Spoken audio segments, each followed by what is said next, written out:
ఇక బులెటిన్లో డీటెయిల్స్ చూస్తే మేడ్చల్ మల్కాజ్గిరి జిల్లా దమ్మాయిగూడ మున్సిపాలిటీ కమిషనర్ లంచం తీసుకుంటూ ఏసీబీకి దొరికాడు.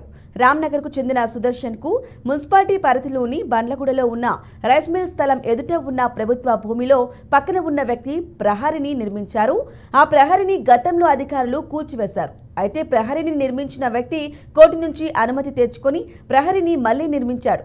కోర్టును ఇచ్చిన ఆర్డర్ను రద్దు చేసేందుకు మున్సిపాలిటీ తరపున కౌంటర్ దాఖలు చేయాలని మున్సిపల్ కమిషనర్ రాజమల్లయ్యను సుదర్శన్ కలిశారు. ఇందుకు 50,000 రూపాయలు చెల్లించాలని కమిషనర్ సుదర్శన్ను డిమాండ్ చేశారు.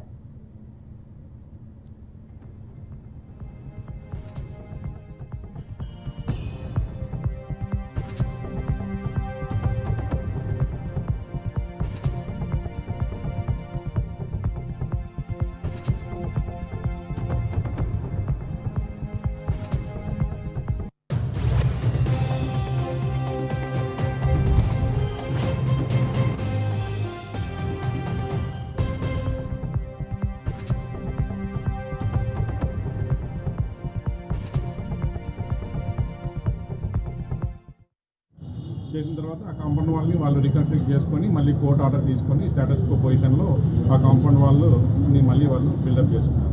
అయితే ఈ యొక్క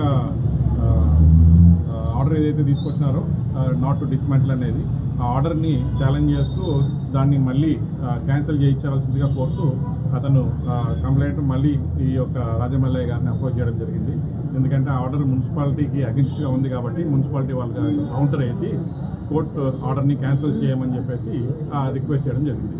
దానికి దమ్మాయిగూడ మున్సిపాలిటీ తరఫు నుంచి కౌంటర్ ఫైల్ చేయడానికి 50,000 రూపాయలు ఆయన డిమాండ్ చేశారు కంప్లైంట్. ఈ 50,000లో ఆల్రెడీ 20,000 రూపాయలు యాక్సెప్ట్ చేశాడు. ఇంకో 30,000 రూపాయలు ఈరోజు యాక్సెప్ట్ చేస్తుండగా మేము రెడ్ హ్యాండెడ్గా పట్టుకోవడం జరిగిందండి. రాజమల్లయ్య గారని మున్సిపల్ కమిషనర్ దమ్మాయిగూడ ఉన్నారు. ఇంకా మిగతా వాళ్ళు ఎవరైనా ఇన్వాల్వ్మెంట్